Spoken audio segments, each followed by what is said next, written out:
Hello hi everyone అండి. మారుతి సాహిత్య channel ప్రేక్షకులకు స్వాగతం సుస్వాగతం అండి. అంతా బాగున్నారా అండి? అంతా బాగున్నామండి. ఈరోజు మన మారుతి సాహిత్య ఛానల్లో శ్రీ కూర్మ స్తోత్రం విందామండి. స్వామివారి ఆశీస్సులు, అమ్మవారి ఆశీస్సులు మనందరికీ ఎల్లవెల్లగా ఉంటారని మనస్ఫూర్తిగా కోరుకుంటూ శ్రీ కూర్మ స్తోత్రం. కూర్మ పురాణే మునయః ఊచుః నమస్తే కూర్మరూపాయ విష్ణవే పరమాత్మనే నారాయణాయ విశ్వాయ వాసుదేవాయ తే నమః. నమో నమస్తే కృష్ణాయ గోవిందాయ నమో మాధవాయ నమస్తుభ్యం నమో యజ్ఞేశ్వరాయ చ సహస్రశిరసే తుభ్యం సహస్రాక్షాయ తే నమః. నమః సహస్రహస్తాయ సహస్రచరణాయ చ. నమో ఓం నమో జ్ఞానరూపాయ పరమాత్మస్వరూపిణే ఆనందాయ నమస్తుభ్యం మాయాతీతాయ తే నమః. నమో గూఢశరీరాయ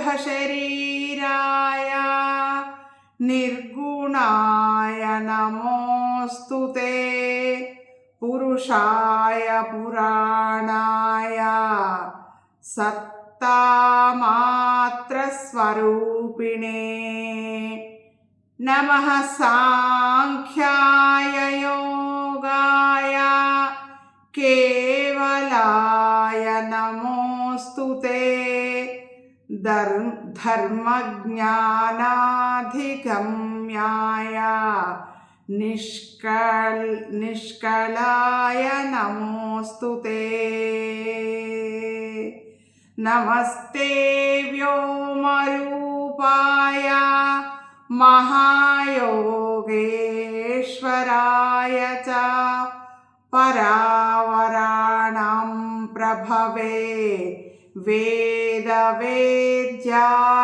తే నమః. నమో బుద్ధాయ శుద్ధాయ నమో యుక్తాయ హేతవే. నమో నమో నమస్తుభ్యం మాయినే వేధసే నమః. నమోస్తుతే వరాహాయ నారసింహాయ తే నమః. వామనాయ నమస్తుభ్యం హృషీకేశాయ తే నమః. స్వర్గాపవర్గదాత్రే చ నమో అప్రతిహతాత్మనే. నమో యోగాధిగమ్యాయ యోగినే యోగదాయినే దేవానాం పతయే తుభ్యం దేవార్తిశమనాయ తే. భగవంస్త్వం ప్రసాదేన సర్వసంసారనాశనం అస్మాభిర్విదితం జ్ఞానం యజ్ఞాత్వామృతమశ్నుతే. శ్రుతాస్తు వివిధా ధర్మా వంశామన్వంతరాణి చ సర్గశ్చ ప్రతిసర్గశ్చ బ్రహ్మాండస్యాస్య విస్తరః త్వం హి సర్వజగత్సాక్షి